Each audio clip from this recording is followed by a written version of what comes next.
All right, everybody. I realise people are still filtering in, but we'll get the kind of preamble started while everyone's doing that, because I have 72 slides and code demos to get through, so it's quite a challenge in an hour. So I don't want to waste too much time while we kind of wait around for everyone to appear.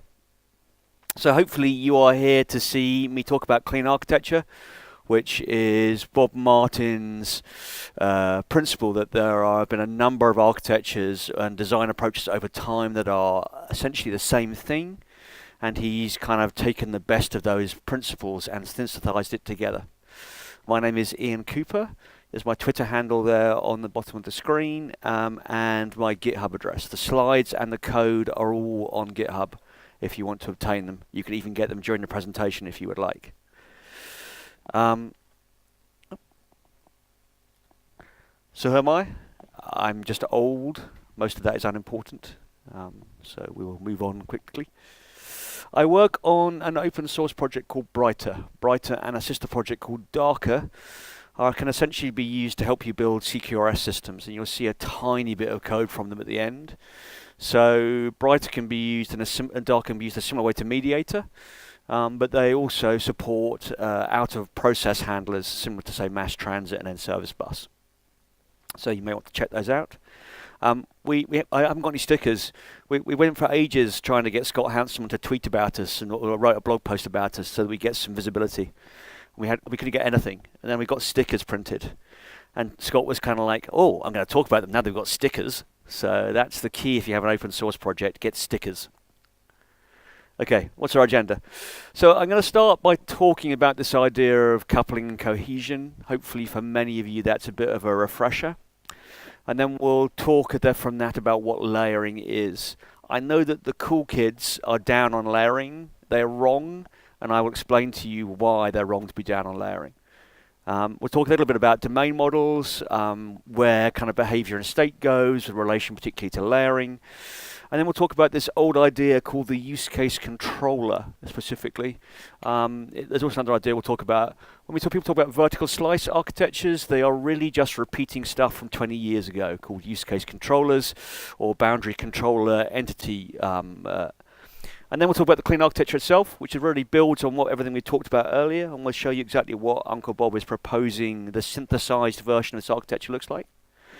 And then we will do a quick demo in .NET of taking code from maybe in a format you have it in today, where a lot of your behavior is inside your web controller, and pushing it through to this architecture by a series of steps. Okay, so quite ambitious.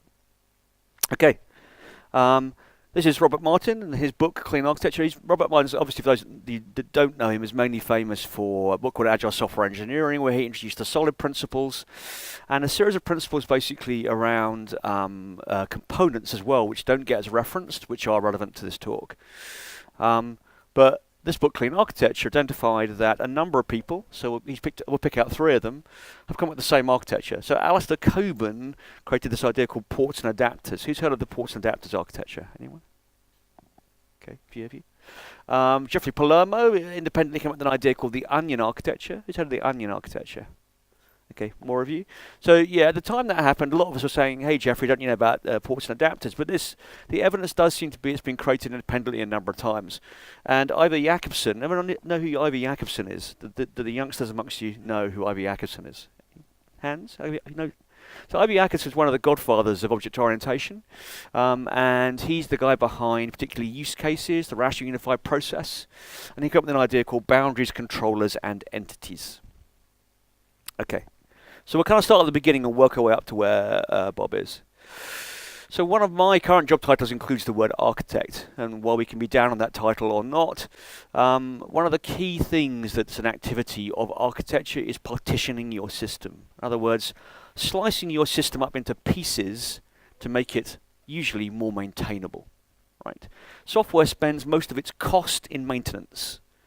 So really when we talk about improving, for example, the productivity of development teams, it's a false goal to say that our real objective for improving productivity is to see teams deliver to market quicker for this given one project. What we want to see is to have software that's easily maintainable so that they can continue to deliver to market in a productive fashion. What we can get if we don't address this issue is that you get your startup, you release quickly, you get out into market, you start building your software, and then at some point you realize the cost of shipping any new feature change is huge.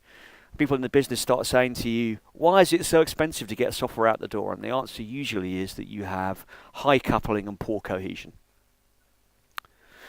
So we want to basically reduce the coupling and improve the cohesion to improve the modifiability of the system. And what we can really identify the clean architecture as a system that's prioritizing maintenance. And it's prioritizing having low coupling and high cohesion in the system. So it's saying, I want to build an architecture that will make it easy to change this software in the future. And if we're doing agile software development and we want to say we don't want too much upfront architecture, what we want to do is have an evolutionary design. We need to have an architecture that supports evolutionary design. We don't just get it for free.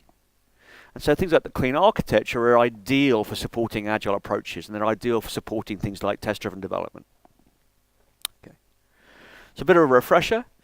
Coupling is the property that a module is forced to change because another does, right? So I have module A and I have module B, and module A depends on some code in module B.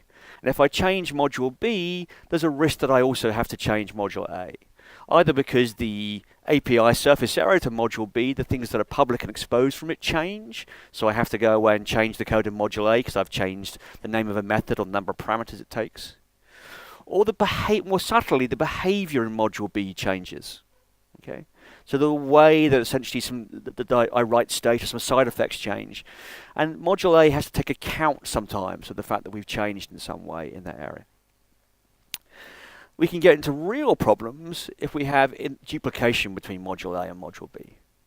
And that is, for example, I worked in a finance system that calculated deltas and gammas, etc., for given portfolios that you had. And that was written back in the day when everything was a rich client written in, Windows Forms or WPF sitting on someone's machine. And we had two places, for example, actually I think there's more than two, where some of these values were calculated. And that meant if we decided that this calculation was off, the problem was if you went and changed one, this would now be out of sync with the others, and customers would phone up and say, why is my delta this value on this page and this value on this page? We had coupling of knowledge because you had to change that piece of knowledge everywhere without the system. So we can say that we're loosely coupled. If we change to the details of one module doesn't impact another module. And duplicated code is a common smell of coupling. Okay. So cohesion. So cohesion is the property that essentially a module is subject to the same forces of change. Right? We say if you have high cohesion, we're all changing for the same reason. Now imagine that I was writing an insurance application. And in my module, I essentially allowed both the claims team and the underwriting team, depended on, for example, that module, and made changes in it. So the claims guys made changes to some of the code that dealt with policies because it helped them do claims. And the underwriting guys made changes to some stuff around policies that helped them do change. I've now got a lot of reasons to change. We may find that the claims team and the policy team are fighting each other over this particular piece of software and saying, well, I want to change this, I want to change that. We may find they have really quite different requirements. The claims team are writing a whole lot of code that the underwriting team never touch. And our problem is we're getting a lot of churn and change in this one module. And we also may find that we get it's completely unrelated concerns creeping into that module. And when we talk about a big ball of mud, one of the things we're talking about is having low cohesion. Everything is kind of tangled together. There's no one place to go to. If I want to go and if I have a particular use case, for example, price this given policy for somebody, right? Then one problem can be is everything's in one module along with the stuff that's essentially doing my submission process. The other problem can be the opposite way around, which is actually I have to go and change it in 300 places. And so I've worked on systems like that, where essentially there used to be a recipe where effectively in order to change for a given use case around how we were pricing a portfolio, there was literally a document you downloaded which had the 14 places in various parts of the code base that you had to actually go and change stuff.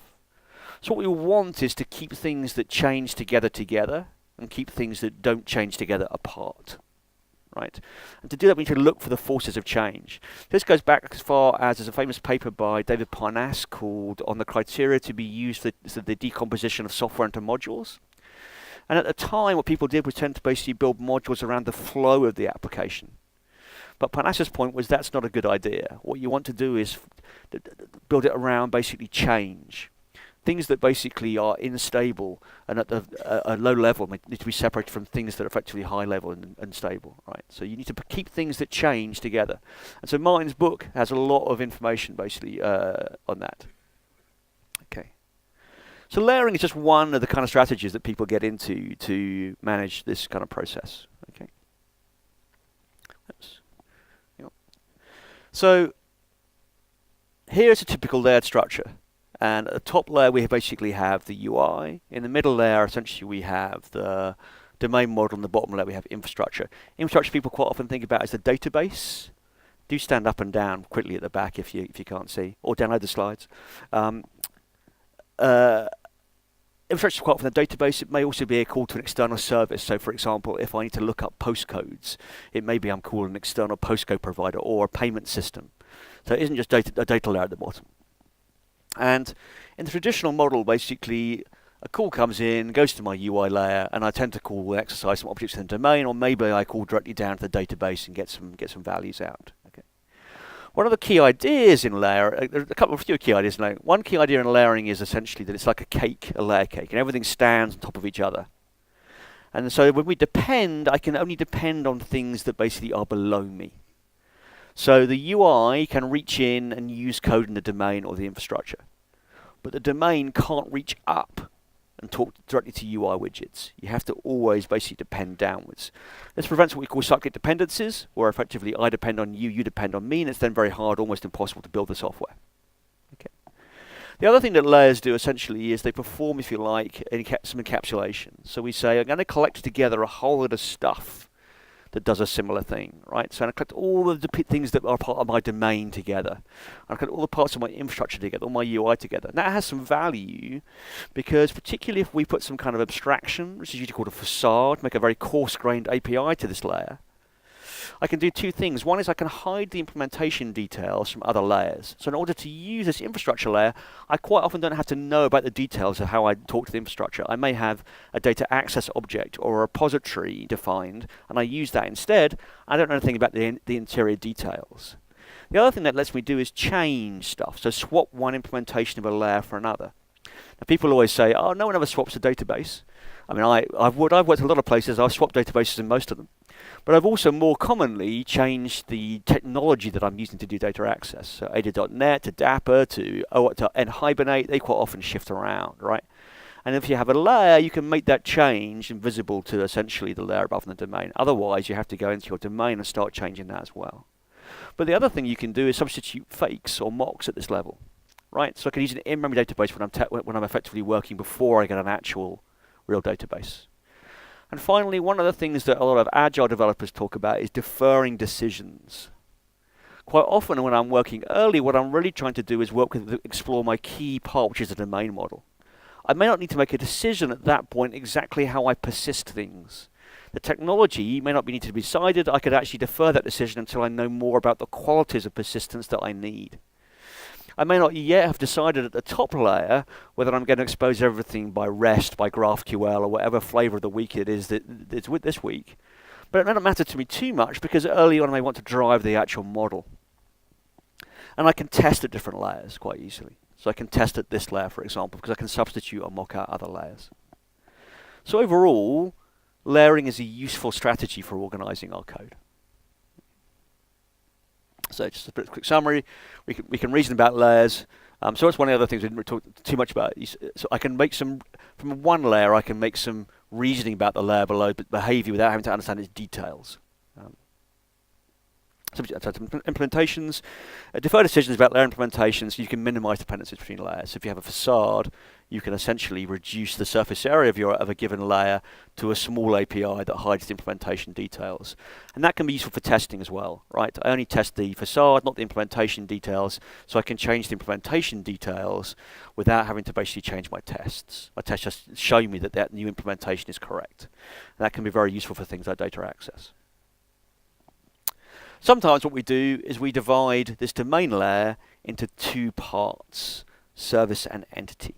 By the way, layering essentially, these are conventional layers, but you can have as many layers as you want. It's the active layer that's important. If you look at, say, for example, the DDD book, one of the things Evans talks about is having quite a significant number of layers within your domain. So you can have multiple layers in the domain. This is just conventional. But in terms of our argument today, service and entity is quite a common distinction, right? And what we're really doing is we're distinguishing between two types of business logic in our application. Domain logic, and domain logic essentially the best way to think of that is it's relating to the critical things that the business needs to actually do. It's rules that effectively you are encoding into an application. So it's my rating engine for your insurance policy that figures out the fact that you smoke and you're overweight is a problem and we're going to charge you more money, or the fact that essentially you have points on your license means we're going to charge you more for the insurance of your car. Apparently being a journalist in the UK makes you a very, very high insurance risk for cars. I have no idea why. An application logic, which is often related to the workflow. So we're saying, actually, there are a number of steps in this process, and I want to effectively separate those out as the application logic, the flow of a particular business transaction that operates on a number of individual entities. And remember, that's quite an important distinction we'll come back to in a little bit. So this service layer represents application logic and usually coordination and control. It's basically, quite often what happens is we create this thing called basically a service layer. And the service layer essentially says, okay, I'm going to provide you a facade, and you can just call me from your UI layer, and each one of those things in that service represents a flow of some particular business transaction. And so quite commonly, we actually also use that as a transactional boundary. Here is a transaction running basically within the system. A business transaction would also maybe a database transaction that says, here's an operation that I want to complete, and it has certain properties that you can reason about. And we may also do things like security, right? You have access to this particular part of our API at the service layer because you are authorized to run this particular operation. And there are some variations about how we implement this. So this idea called the domain facade. The domain facade says the service layer is just a thin layer over my domain model, which consists of objects that hold all the behavior. So in this model, we say, hey, our domain model should have objects that represent things in the field we're reasoning about, a policy object, a claim object, a rating object for insurance, for example, or in our case, how do I work things like a document version, ideas that are concepts in your domain, all the behavior should live there. And all that your facade does essentially says it's a very thin layer that essentially says, well, I know in order to perform this particular operation, this entity has the understanding of how to do that, and I will simply delegate control to that particular entity to do it. And this gives you a very thin facade that doesn't really have any kind of business logic in it whatsoever. So it's just a boundary, it's a layer boundary that essentially passes operations down to the domain. The other approach is called an operation script. And in the operation script we say, actually, I think only some of that logic lives within individual objects that form part of my domain model. But the workflow and overall application logic should be surfaced up into the service layer itself, which should have responsibility for running that particular logic. And so what tends to happen is we have a kind of script which says do this, do that, if this, do this, that do this, if that, do that. And they kind of can be thought about as orchestrating the individual domain objects. So in this kind of model, you effectively get an idea that basically you have a each one of these services, quite often we get implementations where you get a class, it's static, you can't create instances of it, it has methods on it, and those static methods on it, and those methods essentially are the ones that then create the relevant objects that are actually needed and pass through the workflow. I'm sure some of you have seen .NET system design like that. It was very popular 5-10 years ago. Okay. Ports and adapters. So ports and adapters are a layered architectural style. It's sometimes referred to as the hexagonal architecture, and that reference comes down to basically the shape of the diagram, which we'll see in a second, used to produce it. Now the key thing to understand is that we have 3 layers in the ports and adapters architecture. We have what's the confusingly called application layer, and that's essentially where our policies and business rules go. So in other words, our kind of domain model lives there, right? And use of application, unfortunately, has confused a lot of people because people confuse that term application with the overall running system, and as a result, people get confused about what ports and adapters are. But application, when Cobone uses it, means essentially that domain model in the center of your system. Then there are adapters. And adapters are essentially how we get input into the system and how we get output from the system. So an adapter, what we call a primary adapter, or one that a primary actor, so basically that's someone using the system or another system calling you uses, could be something like effectively an HTTP API for a system calling you. For example, it could be something like rich UI and web forms, and it could be a command line interface. It can also be tests. And that's essentially a way of saying, I want to drive the interaction of your system. Okay. And there's a secondary adapter, which goes to a secondary actor, which is basically for outgoing stuff. So that's basically, I'm calling your database to persist data. I'm calling a message queue to raise basically an event on your messaging infrastructure. I'm calling SMTP to send an email as a result of your interaction. Okay.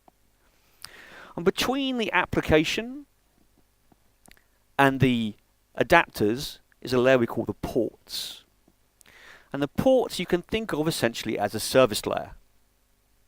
They are where effectively they form effectively a facade over the application that the adapter calls.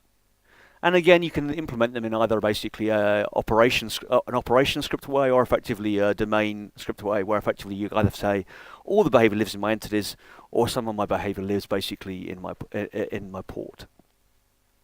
So this is what hexagonal architecture looks like. So this outer ring is basically my adapters. Let's stand over here so you can see. And you can see I've got a number of adapters here. So user side, I've got HTTP and GUI. Over here, database, I've got database adapter. And over here, I've got some different types of adapters for notifications, like MQP, SMTP, WebSockets. In the center, these little circles represent effectively my entities in the system. Right? This is where my code lives that basically is doing some work. And in here, this line, if you like, with the names, user side notifications and database, is the port, that layer. And the idea is essentially, the reason he uses port is this concept basically of a application exposing ports to on the operating system so you can call it. The idea is that the application layer here he talks about is exposing ports so it can be called, and effectively these adapters call it, right?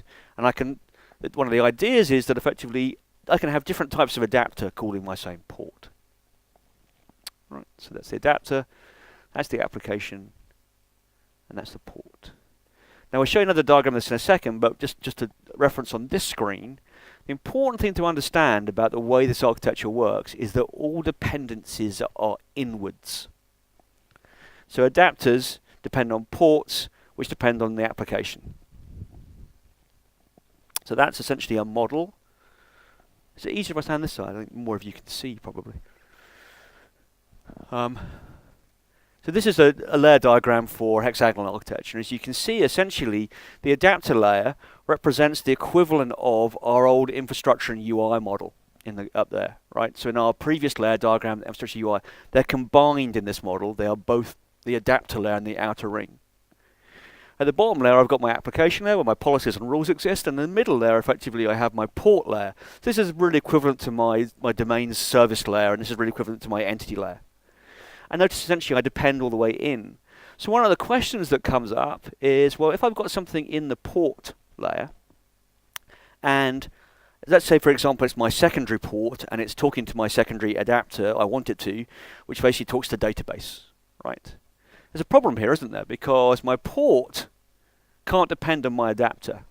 My adapter can depend on my port, but not the other way around. So how does that work? How do I essentially say, well, I want to call some database code that lives there? And the answer effectively is you define an interface at the layer of your port, iRepository, to pick a name. And then you say, okay, in the adapter layer, because I can depend on this interface, I will implement a concrete repository, NHibernate repository, EF core repository, whatever I want to call it, but usually a repository by name, like user repository. Okay. And then at runtime, what I need to do is inject a concrete representation of that particular type into the system. So that effectively that's where dependency injection comes from. This notion that I declare a dependency on a iUser repository, and at runtime something what we call the composition root, in other words when you come into the application, says in order to build this application I need to effectively inject a concrete representation into that particular piece of code so that effectively it will run. And this is what IOC containers were built for. They have been much abused and badly used over the years, but IOC containers and dependency injection were built to basically allow you to continue to layer in one direction, but have this code effectively be implemented in a different layer. Does that make sense? So that's, if you ever wonder what DI is about, that's what DI is about. Okay. On domains, let's talk a little bit. I'm going to stand over here for a little bit because I think it's... okay. So this is Ivor Jacobson's book. Anyone read it? Apart from me? A couple of people. Wow, yay! So it's mainly famous for use cases. This is what a use case looks like. So the idea essentially is I have some kind of actors, and effectively they are, it's a map of basically the behaviors that we want to model in or not model in our system. So here essentially is a use case model around effectively ordering some food. And you can see there are given interactions that we may or may not want to basically represent in our system by code. Okay. I'm not teaching you use cases, so just get you need to get the idea of it. So one of the things that Jacobson came up with is this idea called boundary controller entity. And boundary controller entity was a way of modeling use cases if you had them.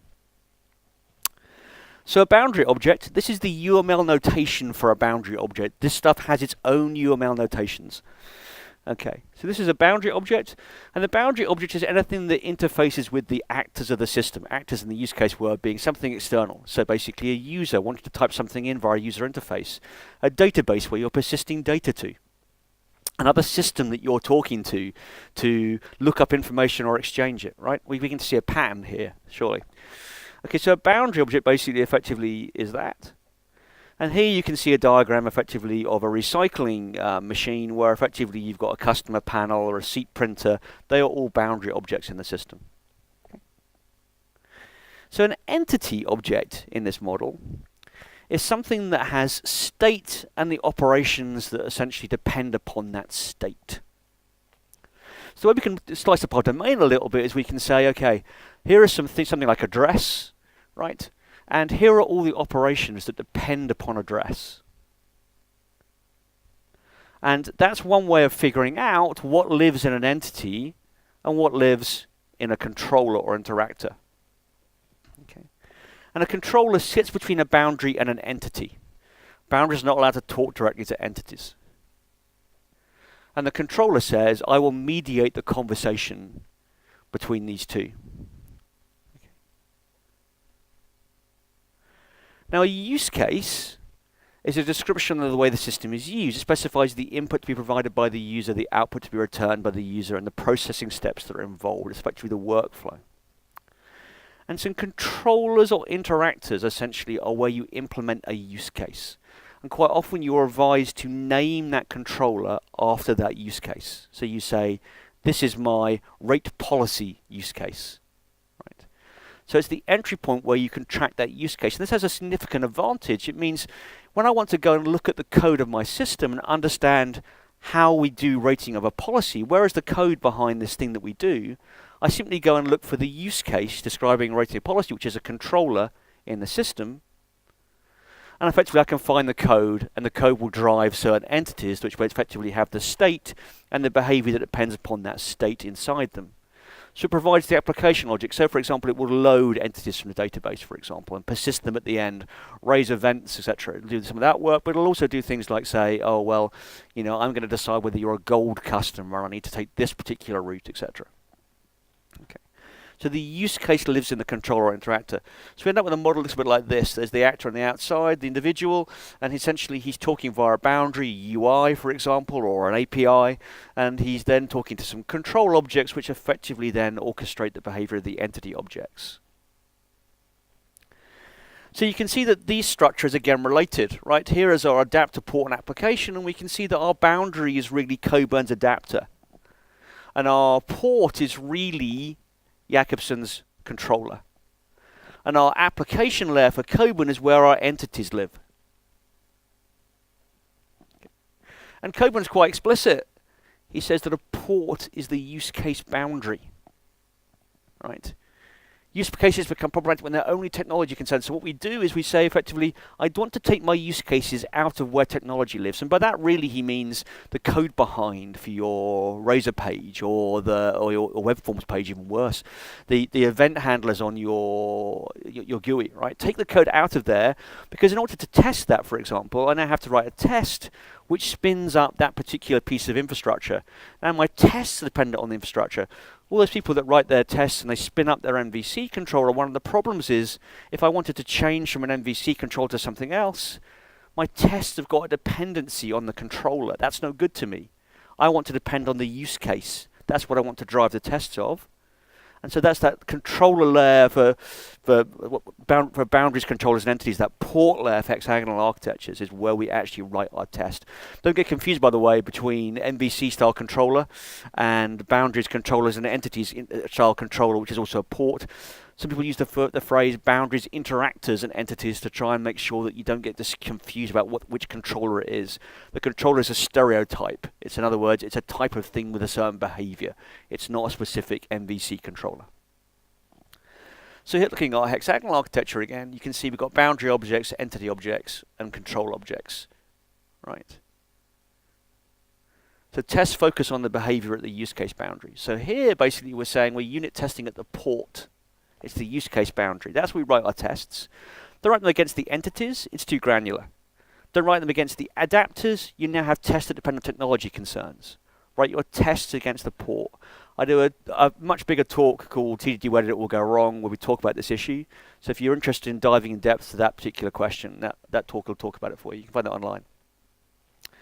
We don't tend to test the adapters. We have some integration tests to test a hookup of a particular port. But you can then also use some system tests at the outside to effectively make sure everything works together. Right? So really your emphasis is pretty much on doing most things by unit testing at the port boundary with a few tests around the outside to give you confidence.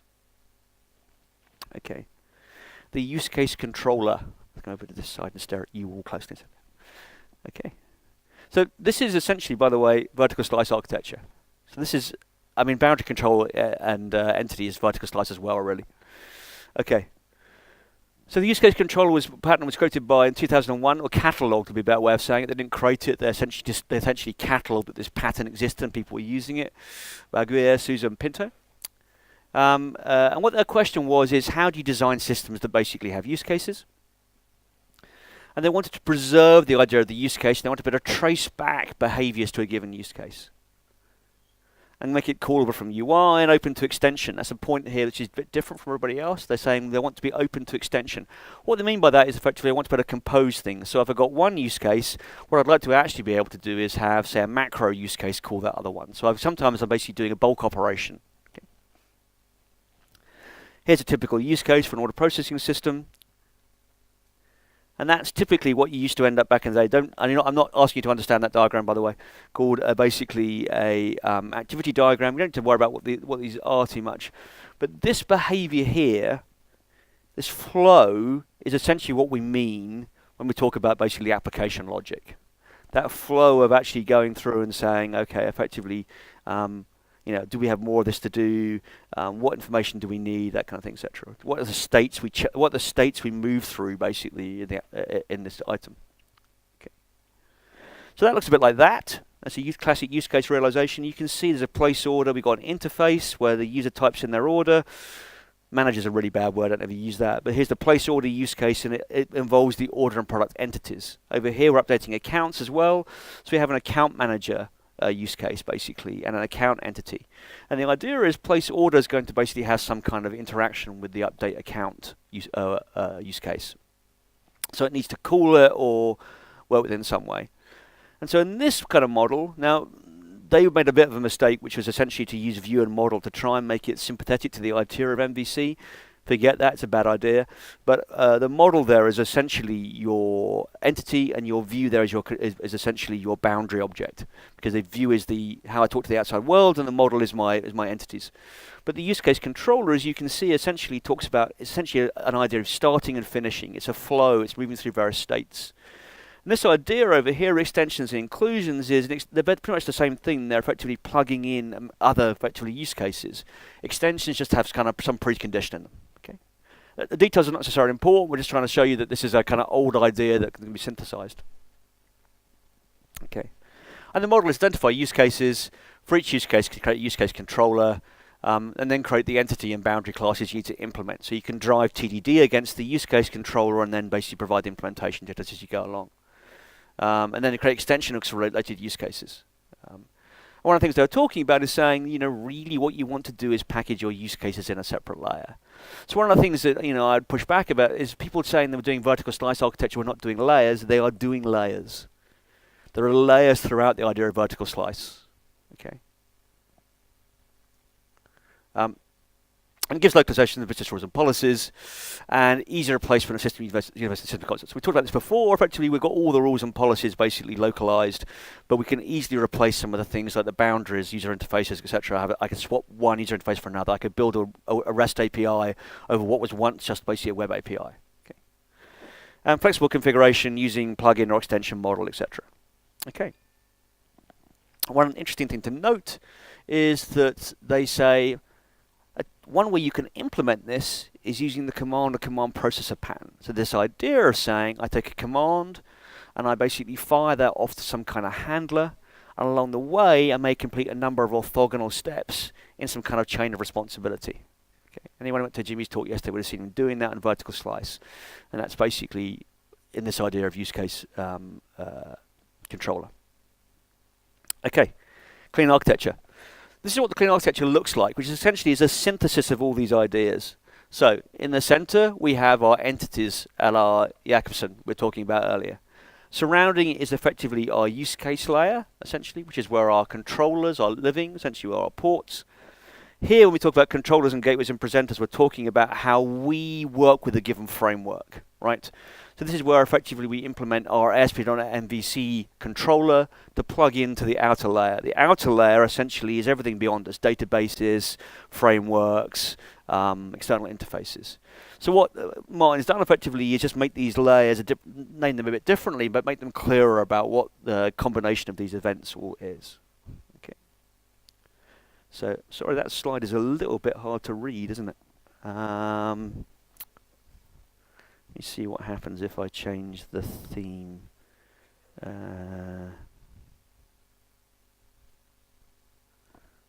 Whoops. Let me try again. Slideshow.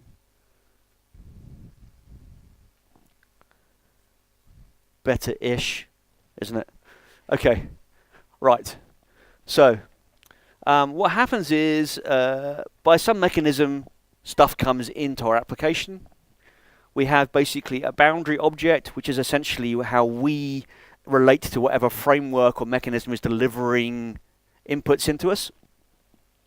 We construct basically a request model from that input. We call an interactor, some kind of layer that deals with the use case, right? And that basically orchestrates an operation on a number of entities. This is entity gateway, so you may have to talk basically potentially to something to load those entities up. Okay. So typically, for us, what you might see over this end is they've got some kind of API framework, like ASP.NET MVC or Web API, and effectively I'm writing my controller, and essentially what I get into the controller is it takes the post variables and turns them into a request model. I pass that down to my interactor, and then I get back a response model. Now, where I have MVC inside something like this, but an MVC, it's really all at this layer, right? So my web controller effectively is dealing with that down here. So don't make the mistake of believing that's that other layer.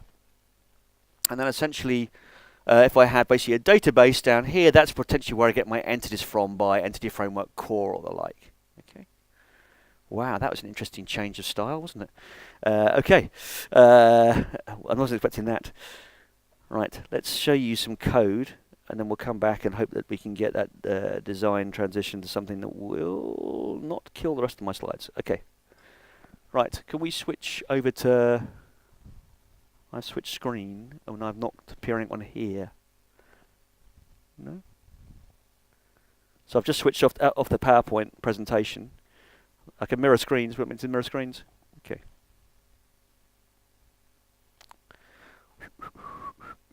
Just mirror the screens, guys, and then you'll be able to see what I can see. Show mirroring in the mobile. That's right.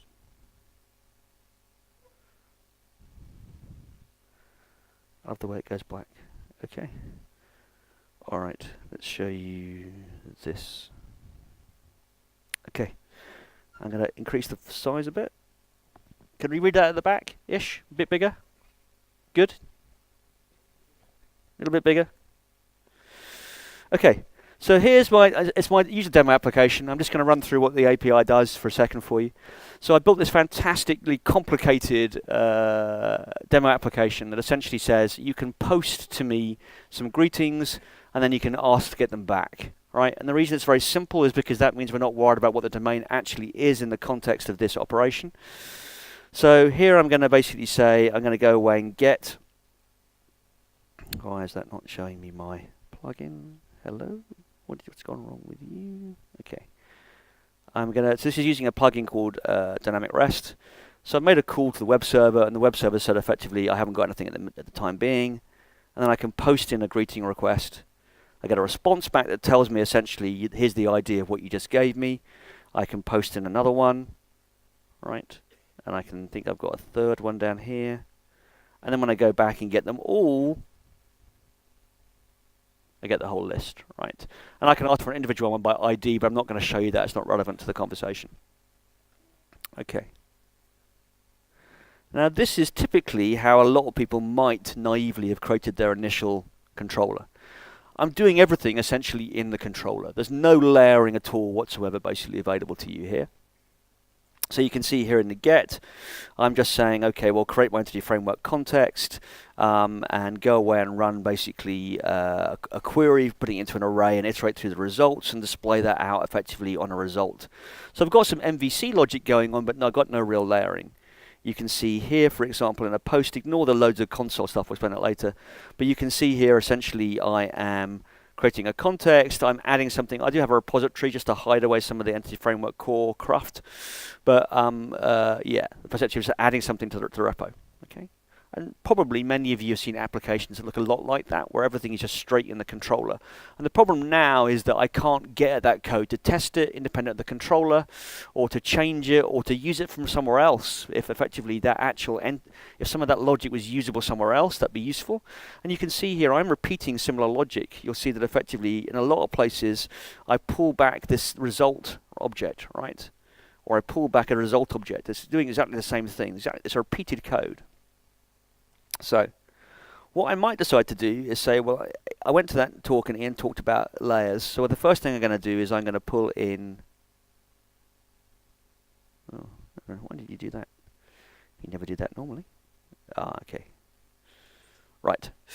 Okay. I'm going to basically create my layer, and what I'm going to do is say, here is my layer called Greeting Facade. And I'm going to move stuff down there. So now I've got a layer. And now what I could be able to do is, for example, I've got facade get async, and I've got facade basically greet.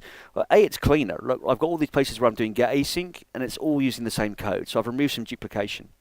Also, where I've got had that horrible piece of console stuff, I've now got a thing called regreet. That's fine. It's taken out. It's much cleaner and easier to read. And I've got a nice thing for add. Okay, and I can go and navigate over to where that's done. And you will find essentially I've just moved all the code down here. Now the thing is, this is much more testable, right?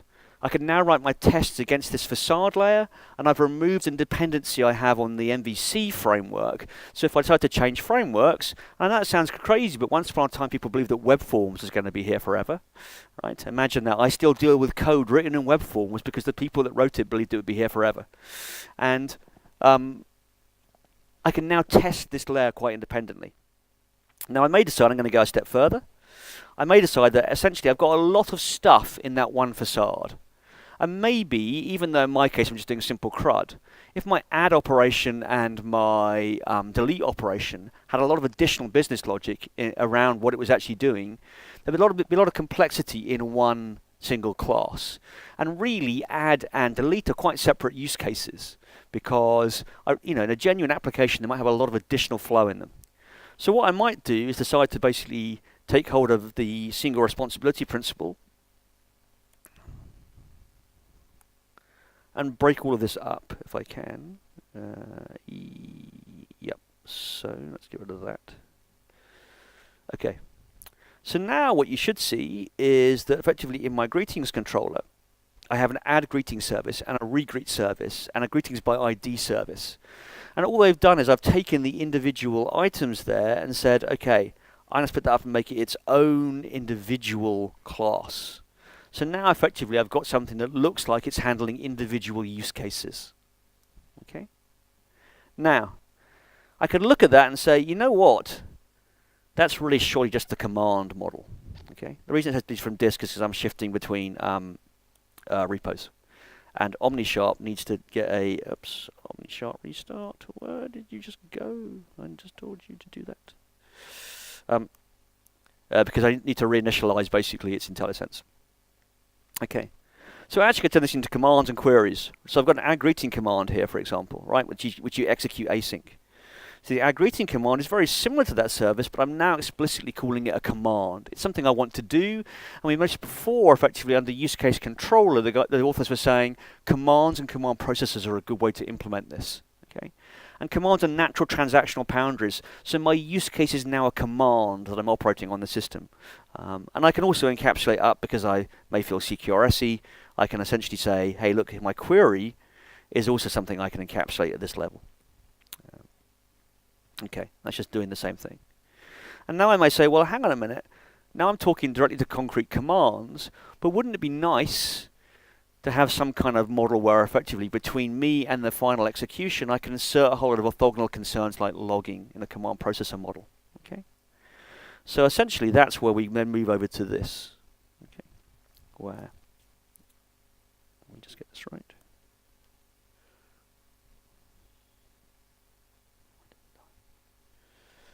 I'm going to say, okay, I'm going to bring in basically Brighter and Darker, which are the libraries, open source libraries I work on, but other libraries are available. Mediator does a lot of this for you as well, for example. And I'm going to say, okay, right. So this command processor and query processor here are just essentially command processor is Brighter and query processor is Darker. And what I say here is I'm going to basically separate the parameters from the execution. So the greetings, so for example, the add greeting request command now doesn't have a body. It just says, essentially, instead, here effectively is my parameters. And what happens at runtime is that we navigate to an actual handler.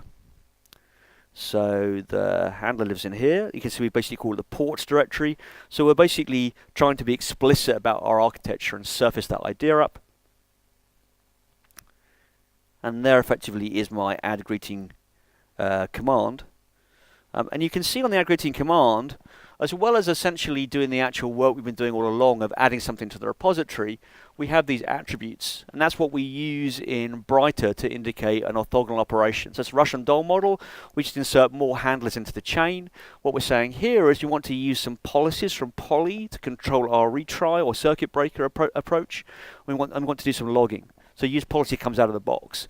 So this thing, for example, we're saying, I try and talk to the database and add your command. Oh, and by the way, if you fail to talk to the database for some reason, maybe there's a deadlock, maybe there's a temporary partition on the network, we'll retry the operation for you according to the policy. If the operation fails a lot, then we'll break the circuit for you so that you don't keep polluting essentially the logs with basically failed operations. And we'll log everything for you. We'll show you essentially entry and exit basically from that particular method.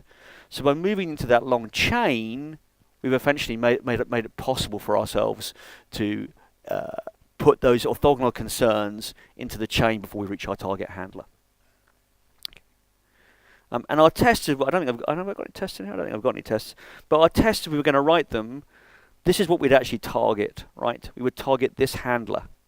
We would say, I want to test this handler does what it's supposed to. And that means I can vary my implementation details a lot. And I don't have to rewrite my tests. This is really, over time, we've come to believe the optimal place to actually do our testing is at this use case boundary, which is basically our handler. So think of your handler as a use case boundary. Okay. Let's take off mirroring. Go back to some slides. I keep changing the color of my slides, so I have no idea what will happen now in terms of the format, but we'll work with it. Okay.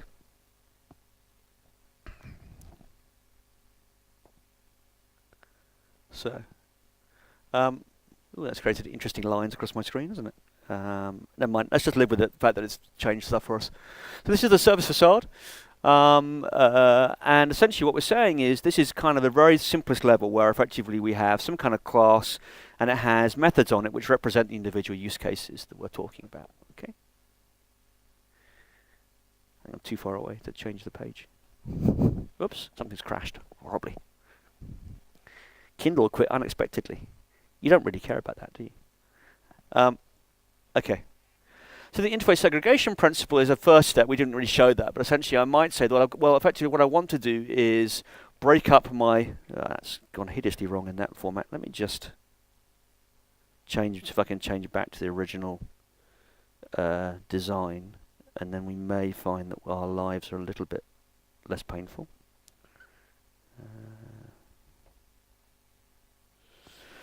Let's hope both readability and layout.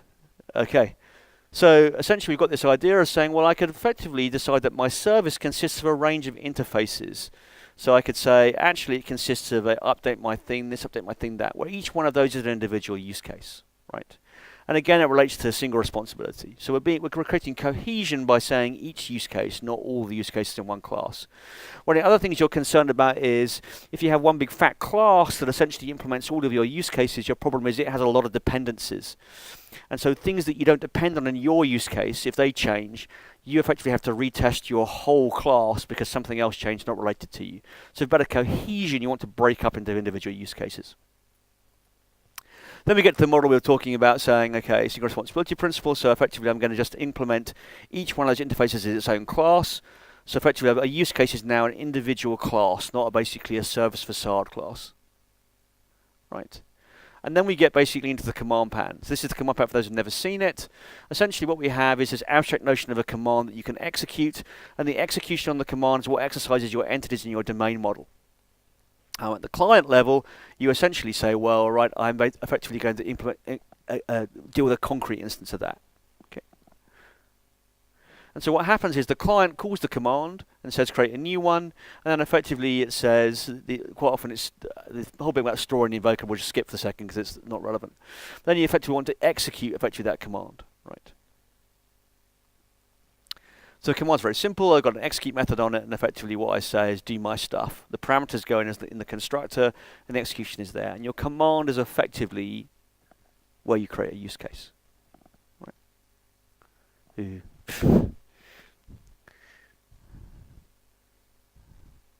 I don't know why I ended up with this projector model, but let's try flipping. Can you see that better? Let me just do that, maybe. Hang on.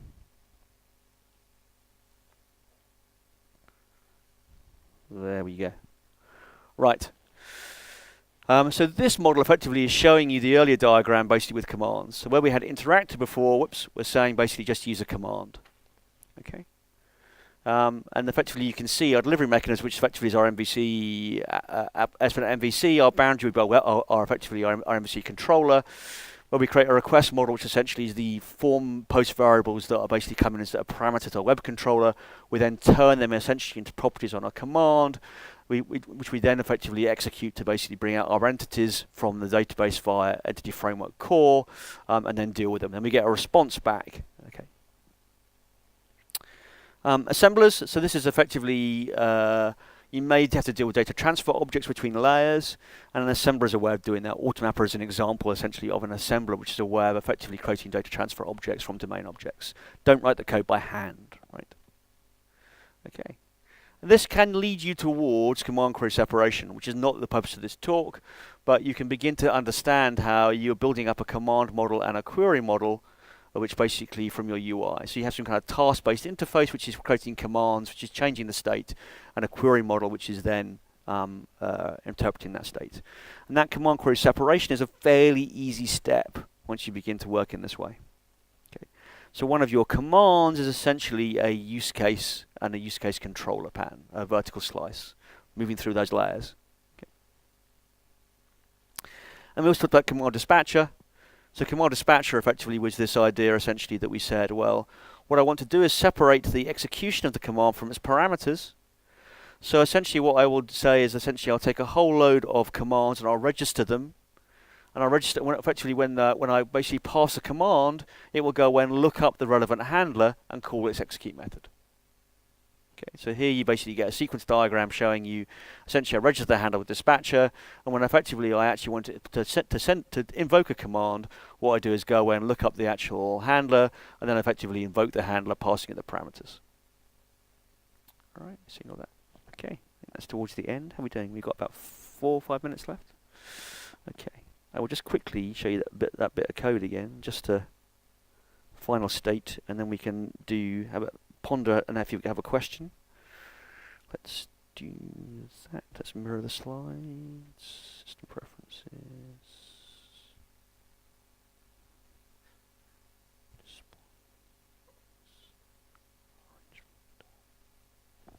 Oh, you can see that. Okay. Okay, you can see my code. Right. So, just to kind of look at that final state of the object again, you can kind of see you've got a controller. The controller is creating a command. It's basically using a dispatcher to send that command basically effectively to a handler.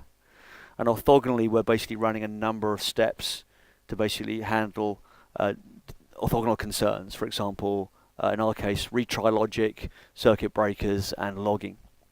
By the way, don't do transactions in your orthogonal steps. It's painful. We tried that. And what happens is essentially your transaction boundary, one, it may span other orthogonal steps, so it's held open for a long period of time. And two, when you're actually inside your handler, really you want to narrow the transaction to be as short a window as possible. If it turns out some junior programmer comes along and makes a call to an external service, your transaction is now spanning that external service call at the same time, or even more commonly writing to and from disk. So avoid using basically putting transactions into those orthogonal steps. It hurts in the end. Okay, so this is basically post, and you can see we're similarly using a query for get ID, and you can see then over there, just to remind you, then what happens is you end up looking like this, a greeting command handler rather. And that essentially is where you write your use case, right? Think of this as your use case, your command is your use case boundary, and you write it here. And in here you can deal with entities. You can also actually, in this model, you can vary it. You can have what we call a transaction script. So you could just have no entities at all, literally just talk to the database if you wanted to. In some environments, that's actually just as appropriate, not to have, you have no real policies or rules, you're just doing CRUD. Then effectively, sometimes what you do is just put that CRUD straight in here into the handler, and you have no underlying entity layer. Okay. Any questions? None? I've stunned you all?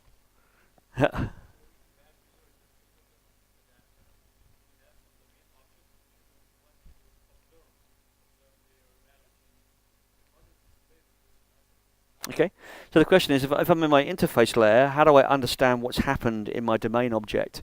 So the answer is events. Right, so what you have to do is raise events. What you don't do usually is raise the event directly from the domain object. What you actually do is query in the port layer, in this handler, you'd essentially query them an object, ask if it has any events, and then you would essentially be able to publish them.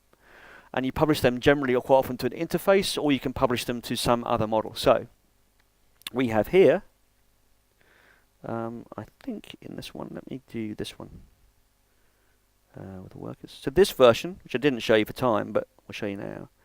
In this version, what we're going to do is say on the add greeting command handler, I'm going to post an event. I don't know if you can see that. Let me try scrolling the screen up a bit. I'm going to post effectively something out here. So I'm saying I'm going to raise an event in response to what happened internally here. Now, when we're using post in Brighter, what we mean is we're going to put that over a message queue because we think something out of process is going to handle that. But we also have essentially publish, which does it in process. And you simply just grab another handler to pick that up. Effectively, if I want to go all the way to the UI, right, and not to another handler, then essentially what I'm really doing quite often is just querying the results basically through the UI layer separately. So I do a separate query that says what are the results of that operation once it's completed.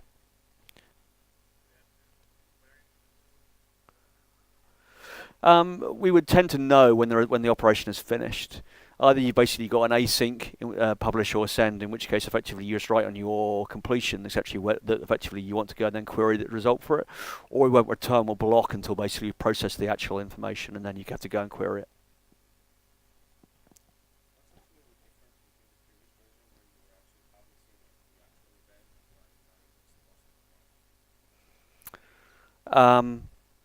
So what was the difference when we're publishing an event and posting the command? Yeah, yeah. Yeah, this one basically puts it out of process to a separate out of process worker. Just actually completely out of the application. So it's using an idea basically called task queues. So a task queue basically says I've got some work that I don't want to do handle in process. I want to offload that to some other system to do. Say for example, if I was actually going to mail that to you effective ISMTP, it's a long running operation, and what I do is raise it. So over here you'll find we've got a regreet command handler, which is handling that work.